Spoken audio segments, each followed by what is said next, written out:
ya. Eh, Kertas lembar ini Pak atau di buku saja? Kertas selembar. Oh iya Pak. Boleh juga sih di buku kalau kau tidak mau, karena nanti foto saja baru Oh iya Pak. dikumpulkan.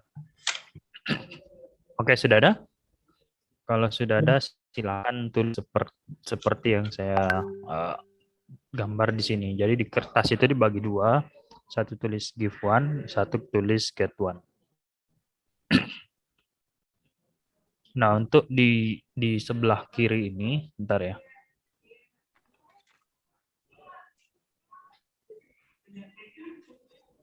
Nah, untuk di give one ini, saya minta teman-teman nanti menulis 3 poin dari definisi yang Anda bikin, Anda buat, yang Anda kumpulkan di lembar kerja itu. Nah, jadi lembar kerja kan itu ada banyak definisi, ada panjang definisinya. Nah, di sini saya minta teman-teman maksimal menulis 6 kata saja. Jadi 6 kata saja maksimal setiap nomor di sini.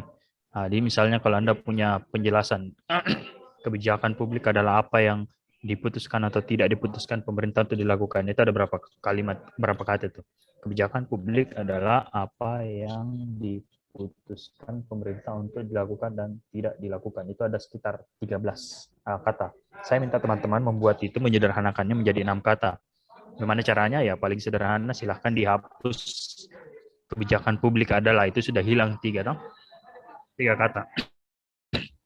Sisa menulis 6, sisanya menyederhanakan atau menyarikan menjadi 6 kata.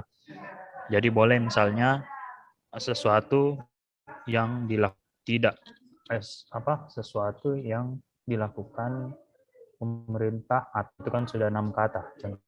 Contohnya sudah bisa dipahami teman-teman? Jadi tiga-tiganya yang Anda buat minggu lalu silahkan ditulis di sini. 1, 2, 3. Yang sebelahnya dikosongkan dulu. Sudah bisa dipahami? Ya, sudah Pak. Jelas? Kalau sudah jelas, saya beri waktu berapa menit? 5 menit lah ya. Silakan Anda buat dulu dalam 5 menit.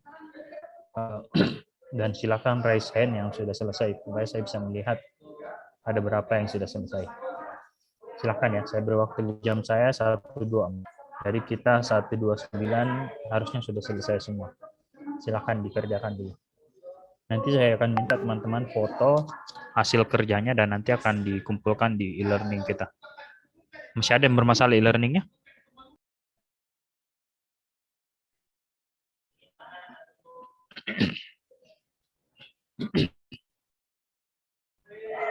Nah, jadi kan ini yang sudah diisi adalah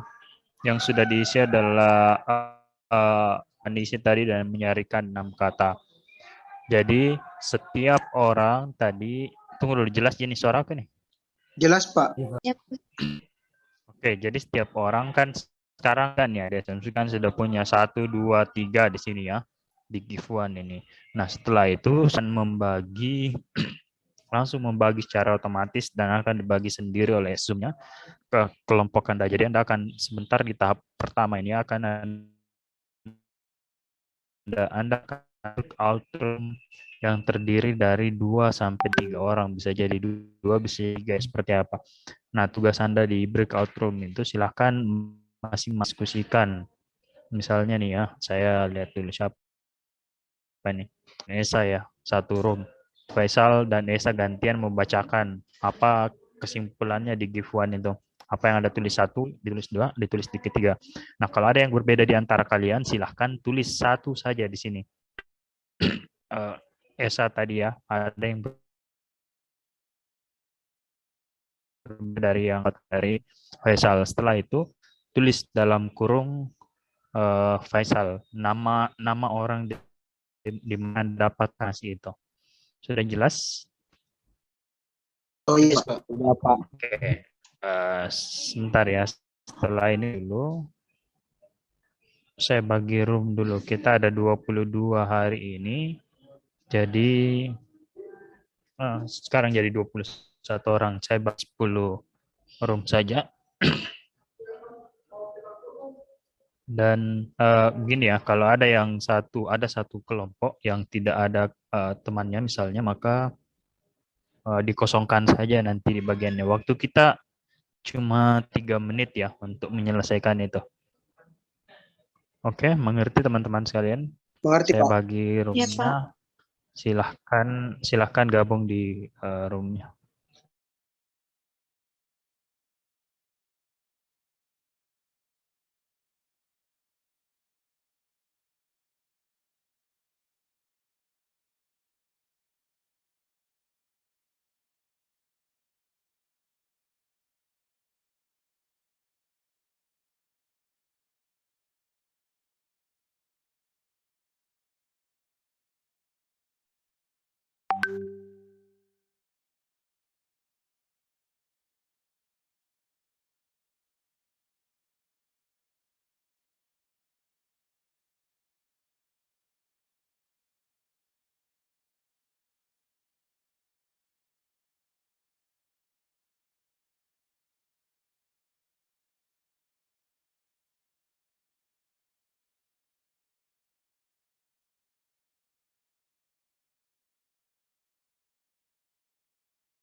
Oke, sekarang sudah lebih jelas ya.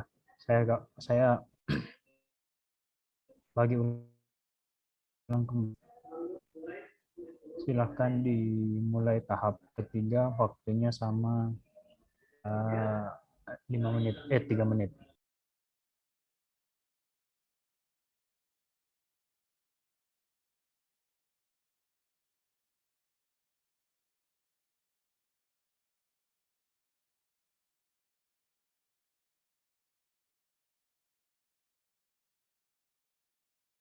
Mengurus segala urusan pemerintah. Urusan pemerintah. Oke. Segala, yang kedua Pak, segala yang dilakukan oleh pemerintah.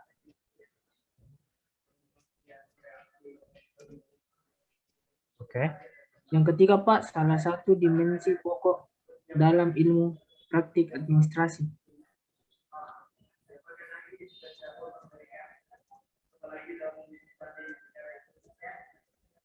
Oke. Yang get one-nya bisa juga disebutkan Pak. Kalau belum ada di situ. Belum ada sih Pak. Silakan kalau belum ada. Ilmu terapan diminati kalangan akademis dan kalangan praktisi dan profesi. Apa itu? Ilmu praktis terapan ya. yang diminati. Ya. Saya garis miring saja di sini ya, karena ini dua-duanya bicara tentang kebijakan sebagai bidang ilmu terapan ya. Ada lagi Oke, lanjut. satu Pak. Kebijakan publik ialah kebijakan yang dilakukan kerjasama sesama anggota. Ini kayaknya sudah lebih mirip ini yang kerjasama ya. Oh ya kayak boleh. Itu aja Pak. Oke. Pas Pak. Terima kasih. Ada lagi yang lain? Siapa nih yang belum? Wanda, silakan Wanda. Ya, silakan. Ini ada hubungan unit pemerintah dengan lingkungan, mungkin cuma hubungan langsungnya yang berbeda ya. Saya tambahkan saja. Oke, terima kasih Wanda. Selanjutnya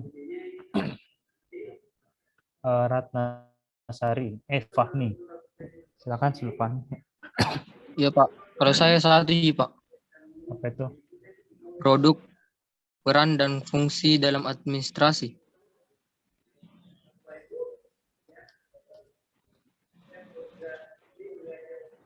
Oke, baik.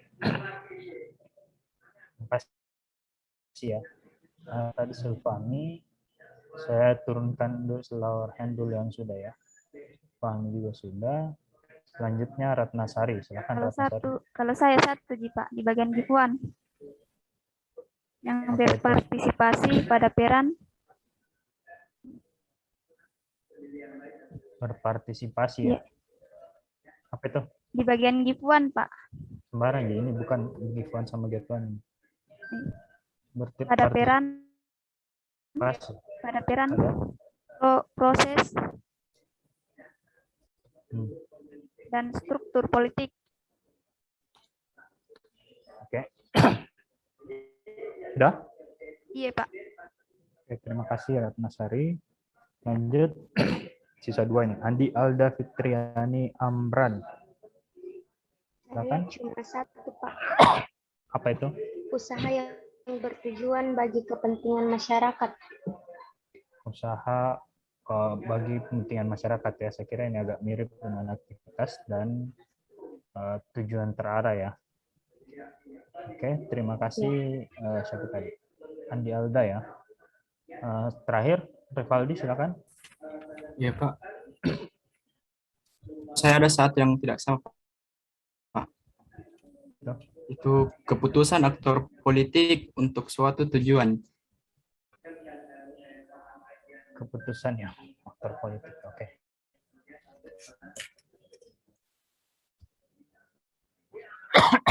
Oke, baik teman-teman. Ada yang raise hand ya? Siapa lagi nih? Andi Audia Ashar. Terakhir ya. Ini Pak, Silakan. ketidakpastian proses kebijakan publik yang analis. Ketidakpastian. Maaf, bisa diulang? Pastian. Ketidakpastian proses kebijakan publik Yang analitis begitu. yang analitis. Terima kasih. Oke. Teman sekalian, saya stop share dulu. Kita diskusi dulu.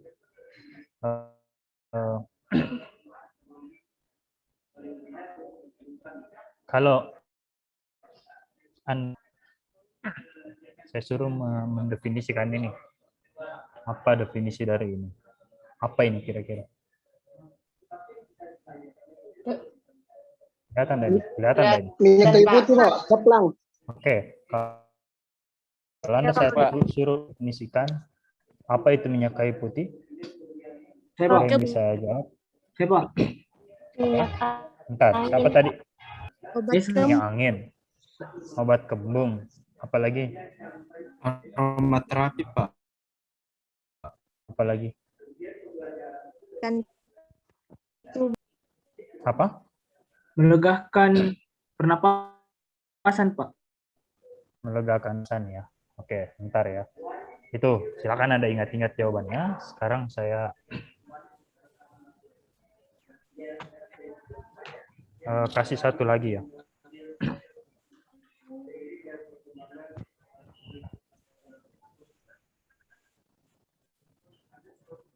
Saya cari dulu barang-barang di sini.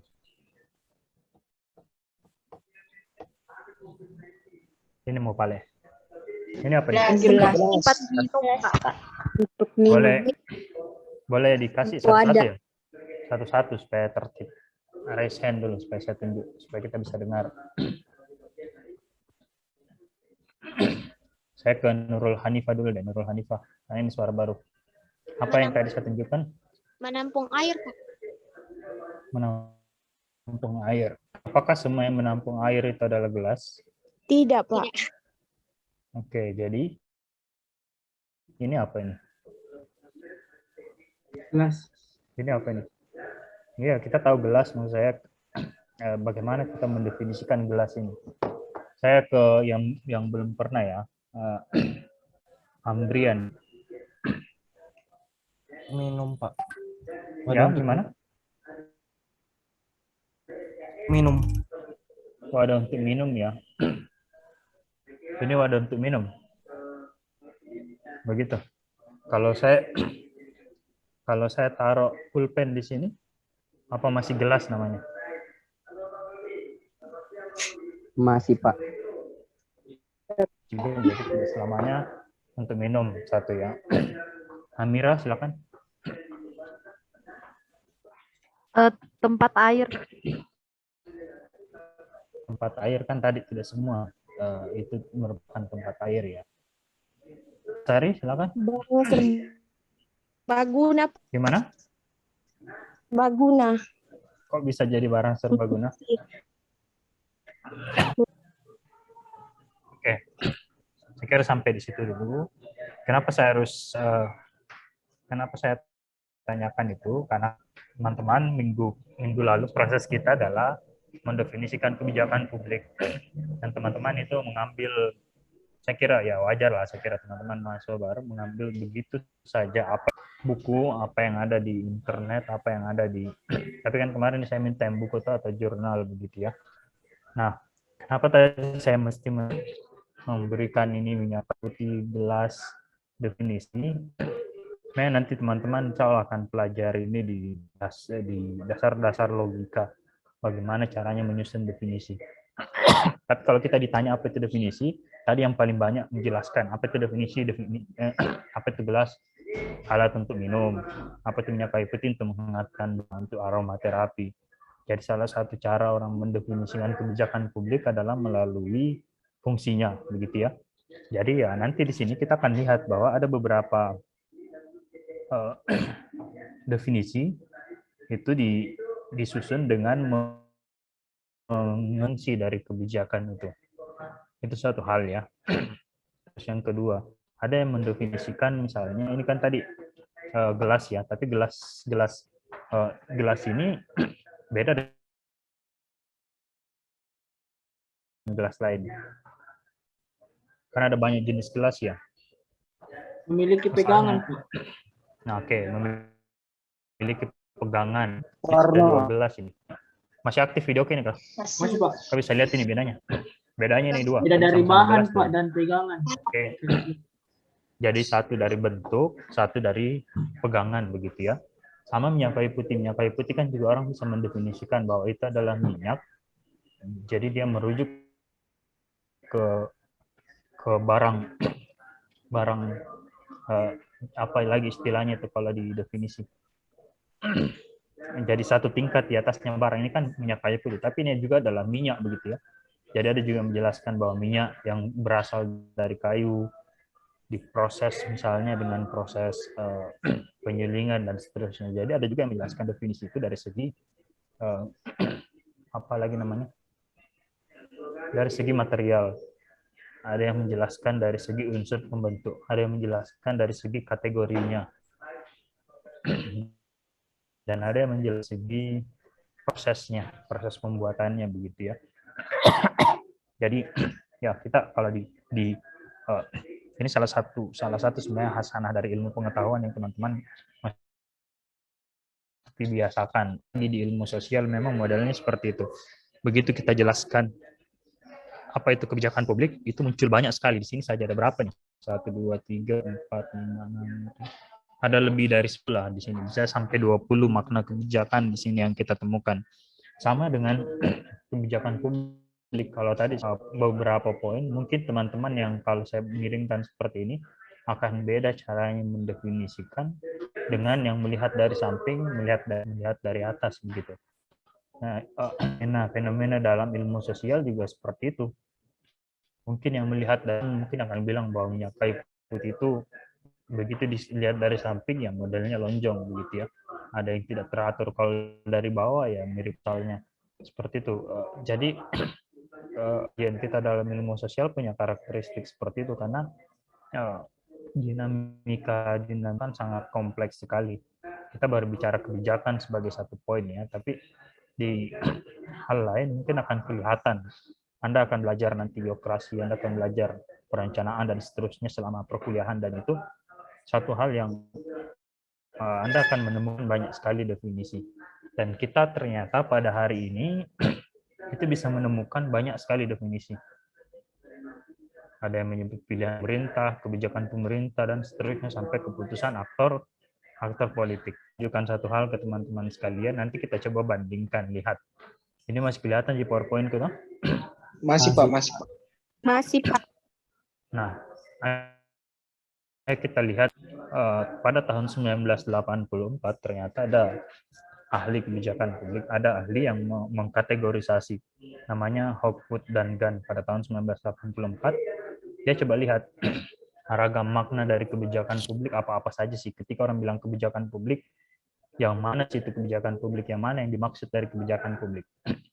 Dia mengkategorisasi ada 10. Kalau kita lihat dari definisinya teman-teman tadi ada 20, itu ada masuk kategorisasi di sini, ada juga nanti yang akan masuk pada fungsi atau jenis kebijakan publiknya. Jadi nanti kita akan lihat di situ. Yang pertama, makna dari kebijakan publik adalah label dari aktivitas. Label dari aktivitas yang dimaksud sini adalah label dari aktivitas pemerintah. Tadi teman Anda menyebut itu aktivitas pemerintah, apalagi di sini tadi ya. Ya inilah ya kata kuncinya di sini. Aktivitas semua aktivitas. Jadi kebijakan publik itu bisa dikategorisasi label dari aktivitas pemerintah. Ketika pemerintah mengurus misalnya atau melaksanakan aktivitas dalam bidang pendidikan, maka itu adalah kebijakan pendidikan. Apa yang diurusi oleh pemerintah? Apa kegiatannya pemerintah misalnya di pendidikan? Oh, dia bangun sekolah.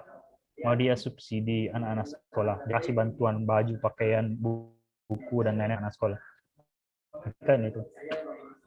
Dalam hal industri misalnya.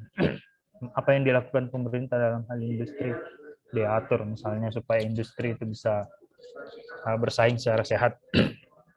Atau pemerintah bekerja dalam sektor industri itu bisa dapat upah yang maksimal. Si pandemi ini misalnya ada banyak sekali industri yang mati. Kami sedang meneliti dampak COVID di 2 kabupaten ya, kebetulan di Mamuju Tengah dan di Nrekang.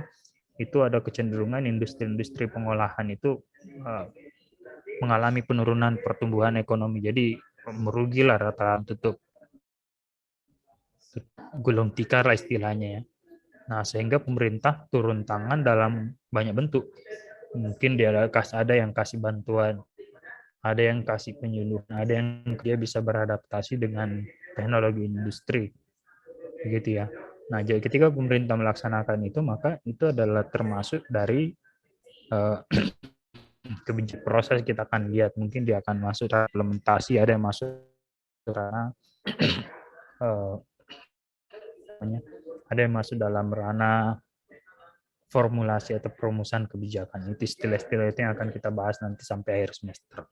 Jadi pertama, label dari apapun yang dilaksanakan oleh pemerintah. Anda ingat ada definisi yang umum sekali dari kebijakan publik dari Thomas Herdai. Dia bilang bahwa apapun pemerintah pilih untuk lakukan dan tidak dilakukan. Nah, yang dilakukan ini kan masuk salah satu. Jadi label dari aktivitas pemerintah itu masuk disebut sebagai kebijakan publik. Itu satu perspektif. Yang kedua, kebijakan publik itu juga bisa dalam bermakna ekspresi umum, tujuan umum. Nah, teman-teman di sini menemukan pencapaian tujuan yang terarah. Ada lagi di sini pencapaian tujuan bersama. Jadi kebijakan publik itu bisa bermakna juga ekspresi dari tujuan umum. Hanya tujuan kita adalah meningkatkan kesejahteraan umum, mencerdaskan kehidupan bangsa, dan seterusnya. Jadi ada kebijakan pengurangan angka kemiskinan misalnya. Jadi kebijakan publik itu juga bisa bermakna bagaimana memenuhi atau mengekspresikan apa sih tujuan umum, bagaimana mencapai tujuan bersama atau tujuan yang telah diprogramkan. Jadi kebijakan publik bisa bermakna hal seperti itu. 3, kebijakan publik juga bisa bermakna usulan khusus.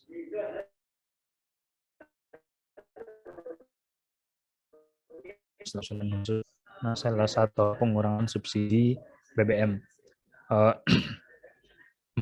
Kurang bisa memahami dalam konteks sekarang, tapi kalau Anda sudah mengikuti berita di tahun waktu SBY jadi presiden, di akhir SBY itu tahun 2007-2008, sebelum itu bisa menaikkan harga BBM, harga bahan bakar minyak, itu pemerintah harus memasukkan proposal atau mengusulkan ke DPR, harus disetujui dulu di DPR, baru kemudian bisa BBM itu naik.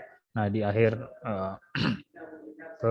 di akhir pemerintahan SBY, kewenangan itu dipindahkan sepenuhnya ke eksekutif dalam hal ini. Jadi presiden tidak perlu lagi minta izin ke DPR kalau mau kasih naik bensin. Kalau konteksnya dulu ya bisa seperti itu, harus betul-betul diusulkan dulu.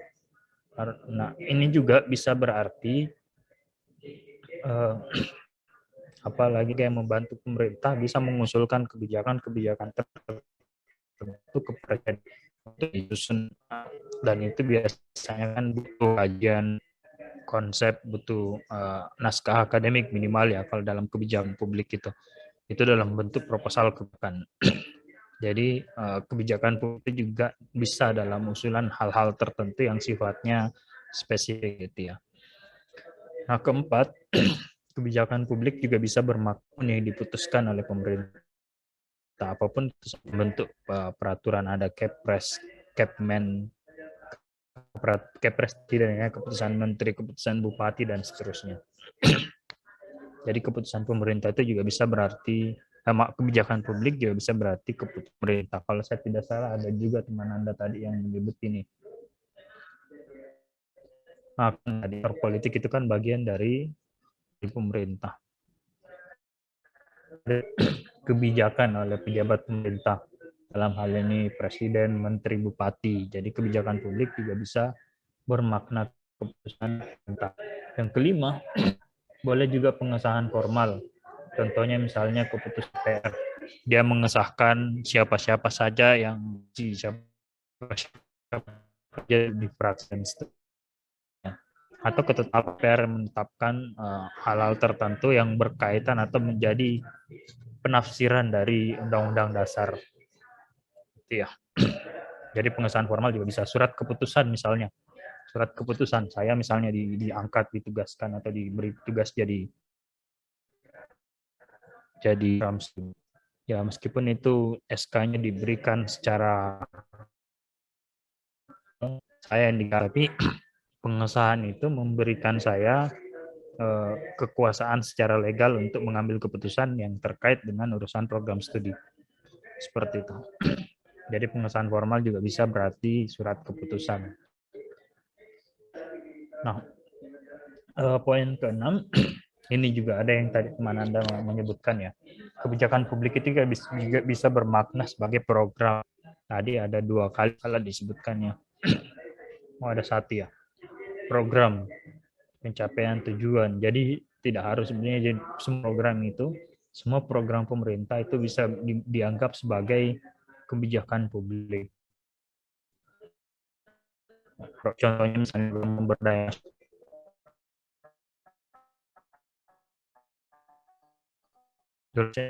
banyak program gratis misalnya dan seterusnya. Itu jadi program itu juga bisa dimaknai sebagai kebijakan publik. Poin 7 dan 8 ini agak mirip yang kadang-kadang susah dibedakan. Kebijakan publik itu sebagai output dan ada kebijakan publik dimaknai sebagai outcome. Jadi output dan outcome ini juga bisa dimaknai sebagai kebijakan publik. Saya kasih contoh ya, bedanya output dan outcome. Jadi saya yakin teman-teman sekalian di SMA ada yang pernah jadi pengurus OSIS ya. Kalau kegiatan OSIS yang pernah dilakukan, saya yakin di sekolah-sekolah itu yang paling umum ada porseni minimal ya, kan olahraga dan seni, lomba-lomba begitu ya. Nah, kita bisa membedakan output dari kasus porseni misalnya. Kalau output dari porseni juara-juara, siapa yang juara, berapa lomba yang terlaksana, berapa yang menjadi juara lomba, dan seterusnya. Itu namanya. Tapi kalau outcome itu berbicara tujuan. Kenapa sih kita bikin porseni? Apakah betul kita bikin porseni supaya ada yang juara, supaya ada yang kelihatan jago? Kan tidak seperti itu. Biasanya porseni dilaksanakan untuk melatih sportivitas misalnya, untuk melatih keakraban di antara anggota misalnya, atau antar kelas misalnya, atau juga supaya siswa bisa hidup sehat, sportif misalnya. Itu yang namanya outcome. Jadi kalau ada yang juara, perlombaannya selesai misalnya, ada yang juara, tapi sebegitu selesai juara ada perkelahian karena tidak puas misalnya, maka outcome-nya tidak tercapai. Jadi itu 2 hal yang teman-teman harus Ingat perbedaannya antara output dan outcome. Kalau output itu orang bilang keluaran, outcome itu berkaitan dengan tujuan. Kenapa kegiatan itu dilaksanakan. Nah, kalau kita lihat contohnya dalam kebijakan pemerintah atau kebijakan publik, ada kebijakan misalnya satu ASN, satu inovasi. Saya ingat saya itu di Bantaeng itu diterapkan. Jadi setiap PNS di situ itu disuruh minimal menghasilkan satu inovasi. Nah, kebijakan satu ASN, satu inovasi ini itu lebih mengarah ke output karena yang dilihat adalah apakah ASN itu sudah menghasilkan satu inovasi atau tidak. Kalau dia sudah punya satu inovasi, maka programnya sudah selesai, kebijakannya sudah selesai. Tapi kalau Anda mau lihat itu dari perspektif outcome, maka harus dilihat kenapa sih ASN itu harus bikin inovasi. Mungkin karena selama ini pelayanan publik di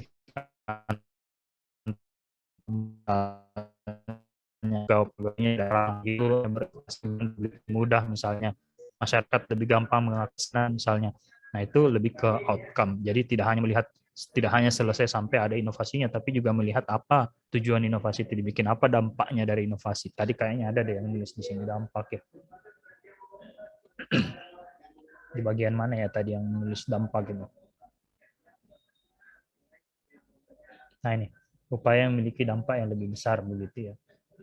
Jadi itu bisa dikaitkan dengan kebijakan yang terkait dengan outcome. Tadi contoh untuk output kan ada satu ASN sih. Hasil outcome misalnya kita bisa lihat bahwa contoh kebijakannya adalah subsidi UMKM untuk meningkatkan pertumbuhan ekonomi. Yang ke-9, kebijakan publik juga bisa bermakna teori atau model. Ini ada dua konteks ini, lebih praktis dan ada yang lebih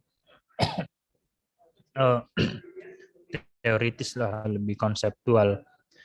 Jadi kebijakan publik itu kita mulai dulu dari konteks. Jadi kebijakan publik itu sekarang sudah menjadi sebuah studi sendiri, sebuah bidang ilmu sendiri. Di Indonesia kelihatannya baru ada jurusan kebijakan yang menulis jurusannya kebijakan publik baru di UGM setahu saya. Tapi kalau di luar negeri ada banyak sekali, terutama S2 atau magister spesifik mengkaji kebijakan publik. Nah, di sini teman-teman Anda tadi ada yang bilang satu dimensi pokok ilmu administrasi. Jadi satu bagian tersendiri dari ilmu administrasi. Jadi kita bisa melihat kebijakan publik itu sebagai bidang ilmu atau satu bidang kajian begitu ya. Tapi di sisi lain kebijakan publik secara praktis kalau kita menganggap itu sebagai teori atau model, itu kita tentang permodelan secara nyata atau penerapan teori secara nyata dalam pembangunan. Misalnya dalam teori ekonomi. Teori ekonomi misalnya menyebutkan kalau subsidi kan ada dalam rantai produksi kan ada produksi, ada distribusi. Nah, kalau biaya distribusi dikurangi, harusnya dikonsumsi di level harga di konsumen itu harusnya juga lebih kurang begitu ya, berkurang begitu. Teman-teman sudah ingat atau tidak pernah ada berita di internet yang beredar itu kepala bupati di salah satu daerah, saya lupa daerah mana namanya, di pegunungan di Papua itu berterima kasih ke presiden karena katanya harga semen sudah 1 juta per sak. Bagi kita mungkin agak bingung lah kok orang berterima kasih harga semen 1 sak di tempat kita hanya 50.000. Ternyata begitu alur distribusi jalannya diperbaiki, sudah dibangun jalan tol, akhirnya mobil-mobil besar itu sudah bisa akses lewat jalur darat. Dulu orang hanya berangkat bisa naik pesawat saja sekali seminggu misalnya. Itu berpengaruh ke harga barang karena semakin langka barang biasanya kan harganya semakin tinggi. Itu hukum kalau susah didapat semen pasti harganya lebih mahal lah, begitu teorinya ya. Tapi begitu sudah bisa diakses jalannya melalui jalur darat, orang sudah bisa angkut semen dalam jumlah banyak. Nah, akhirnya biaya distribusinya menurun, ya biayanya menurun. Ternyata sebelum dibangun jalur darat di daerah pegunungan Papua, harga bisa sampai 3 jutaan per sak. Ya, melihat itu satu konsep. Ada teori misalnya untuk memperbaiki pemerataan pembangunan harusnya infrastruktur di kawasan timur Indonesia itu diperbaiki. Itu juga kebijakan pemerataan infrastruktur di kawasan timur Indonesia itu adalah salah satu yang berbasis teori, begitu ya.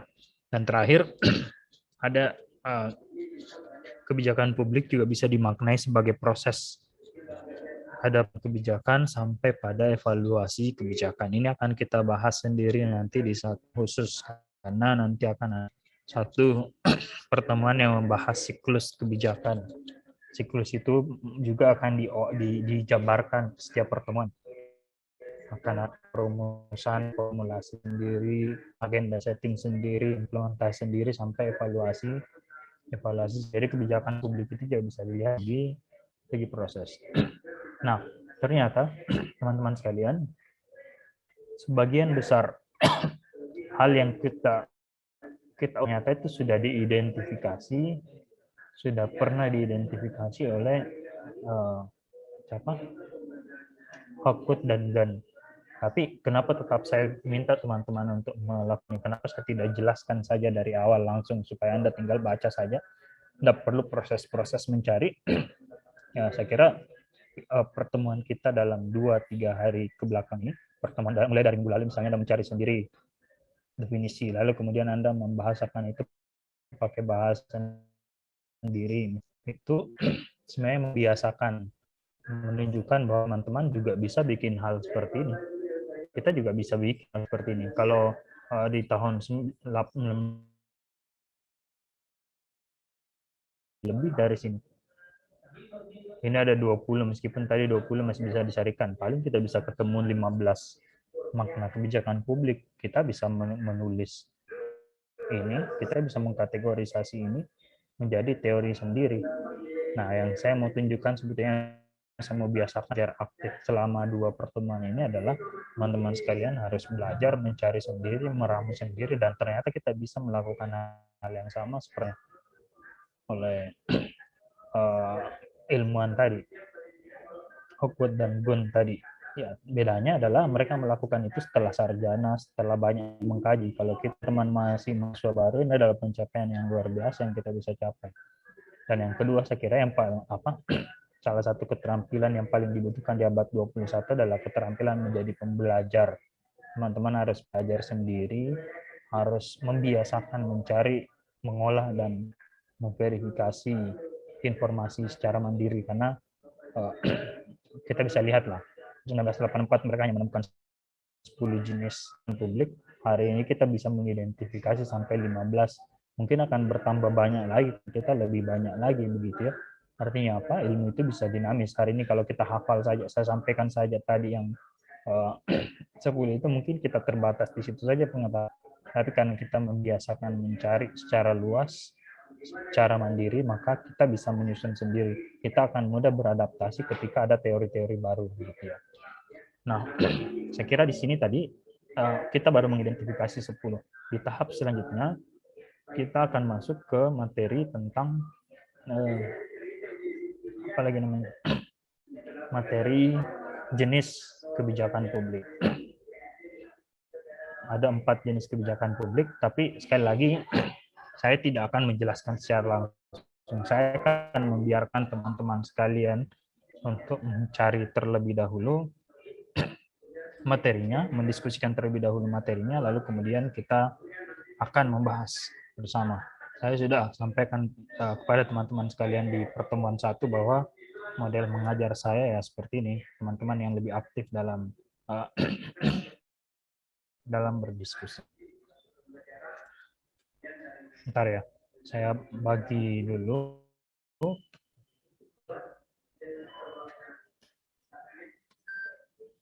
Kelompoknya, setelah itu saya memberikan lagi ke teman-teman untuk dan belajar secara bersama, lalu kemudian kita akan berbagi satu kelas. Nah, kedua ini teman-teman, saya akan membagi teman-teman menjadi 4 kelompok. Jadi, oke, saya share dulu ya, biar lebih gampang.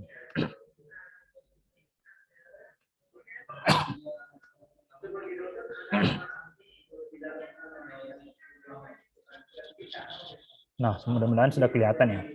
Di kelas ini kita ada 20 orang, maka nanti saya akan bagi setiap kelompok terdiri dari 5 orang. Kelompok 1 nanti itu akan membahas substantif, jenis kebijakan substantif dan prosedural. Kelompok 2 akan membahas jenis kebijakan distributif, regulatif, dan redistributif. Kelompok 3 membahas kebijakan materi dan sifat, barang publik dan barang privat. Saya jelaskan dulu mekanisme diskusi kita.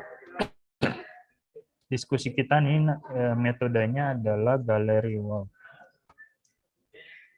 Jadi akan ada bukan gallery walk ini kelihatannya, karena bukan galerinya yang berjalan, tapi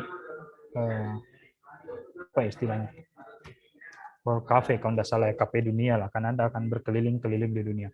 Tahap pertama nanti saya akan dimulai dari diskusi kelompok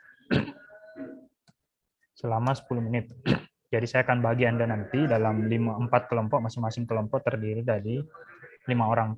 Saya memberikan tugas mendiskusikan satu materi. Jadi kelompok 1 nanti nomor 1 sampai kelompok 4 ini nomor 4. Nah, setelah Anda diskusi 10 menit, saya minta teman-teman apa yang didiskusikan cuma 2 poin saja. Apa itu? Apa dan contohnya? Contoh kebijakannya. Ya, apa yang maksud apa? Misalnya tadi ya, kebijakan substantif dan prosedural. Kelompok 1 diskusikan apa itu kebijakan substantif dan apa itu kebijakan prosedural, dan seterusnya. Kelompok 4 apa itu kebijakan mengenai barang publik dan kebijakan barang privat. 2 hal itu saja yang Anda diskusikan di kelompok. Nah, setelah itu tunjuk 1 orang host dan 1 orang co-host. Terus rename nama akun Anda dengan format untuk host ya. Host modelnya begini. Host nama kelompok. Saya langsung contohkan saja ya. Kelompok 1. Untuk co-host ya tulis begini, co-host garis bawah kelompok 1. Yang lain selebihnya yang tidak jadi, tulis saja langsung kelompok 1 namanya. Ini sama ya, kelompok 1 dan nama Anda juga. Kau jadi rename nama akun. Iya, Pak.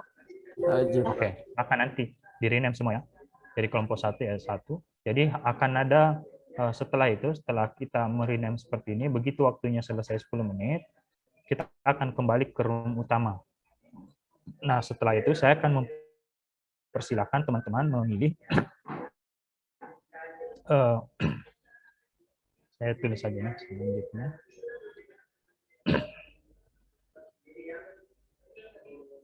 Semua host dan host kembali ke room-nya.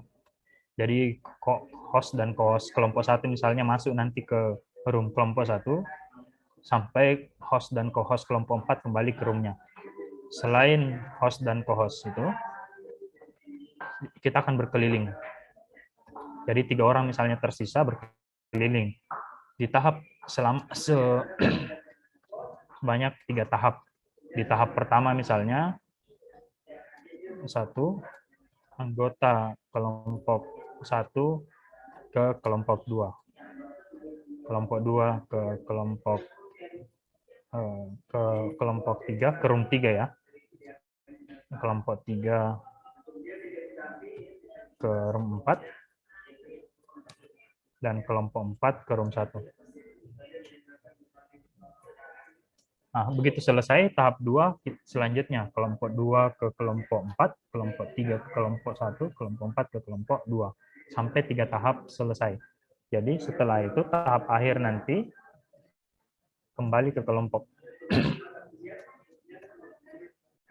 Tugasnya yang bukan sudah berkeliling ke room lainnya, sudah ke kelompok 2, ke kelompok 3, ke kelompok 4. Tugas Anda menjelaskan apa yang kau dapatkan di 3 room itu kepada teman yang host dan co-host, dan menyimpulkan kembali kelompok menjelaskan ke host dan co-host.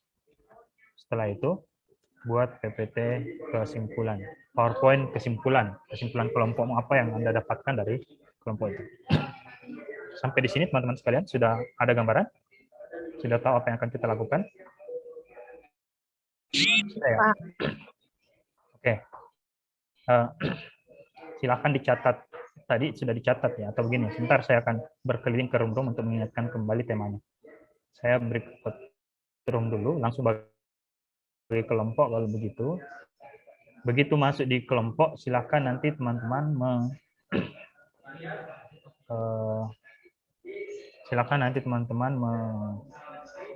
merename ya, atau nanti diskusi muka dulu Pak, sudah diskusi baru di rename nama akunnya sesuai format yang tadi ya. Waktu kita di tahap pertama diskusi kelompok ini saya beri waktu 10 menit karena Anda harus mencari mendiskusikan termasuk menentukan siapa yang menjadi host dan co-host ya. Oke teman-teman sekalian, nomor roomnya itu sekaligus menjadi nomor kelompok ya. Room 1 kelompok 1, room 2 kelompok 2, room 3 kelompok 4, dan room 4 kelompok 4. Bisa dipahami? Paham, Pak. Oke. Silakan ya. Bisa, Pak.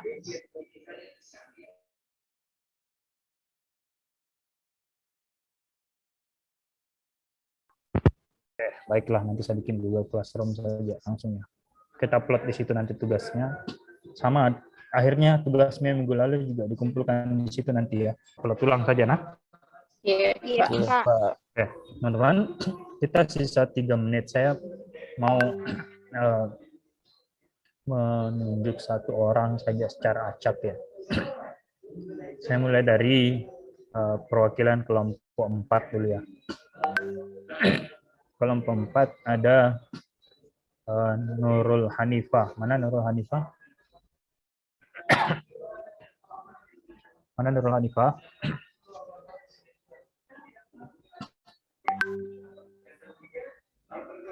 Nurul Hanifah? Halo. Nurul Hanifah. Oke. Nurul Hanifah, saya tanya. Tadi kan teman-teman di kelompok 4 itu dapatnya kebijakan tentang barang publik dan barang privat ya. Nah, saya minta bisa tolong jelaskan apa itu kebijakan mengenai bukan ya, saya ganti deh. Apa itu kebijakan material dan kebijakan simbolis? Kebijakan material adalah kebijakan yang memberikan keuntungan sumber daya konkret pada kelompok sasaran. Sedangkan kebijakan simbolik adalah kebijakan yang memberikan manfaat simbolis pada kelompok sasaran. Contohnya? Ya, Pak. Contohnya? Contoh kebijakan material yaitu kebijakan pembangunan rumah transmigrasi, sedangkan contoh kebijakan simbolik yaitu kebijakan libur Idul Adha dan Maulid Nabi. Oke, baik. Terima kasih, Nurul. Kita ke kelompok 3. Kelompok 3 di sini ada... Kenapa tambah banyak bilangin? Kelompok 3, saya ke hostnya deh. Wanda Sri Rahma. Wanda,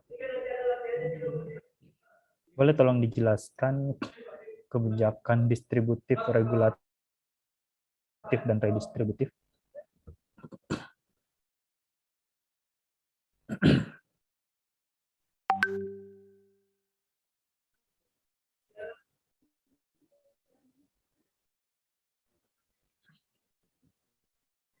Oke.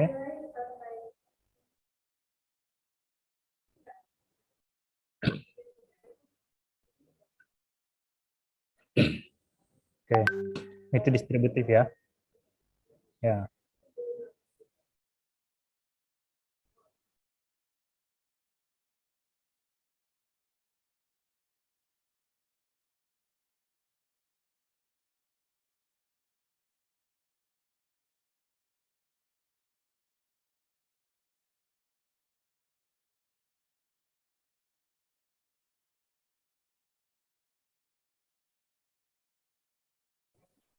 distribusi.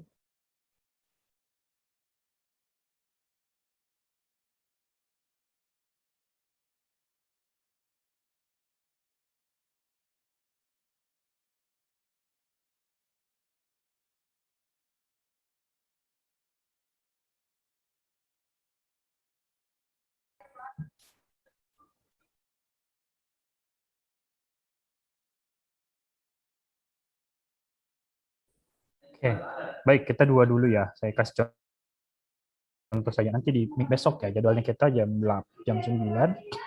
Saya akan kelas kita akan dimulai dengan mengulas kembali hasil diskusi teman-teman di sini.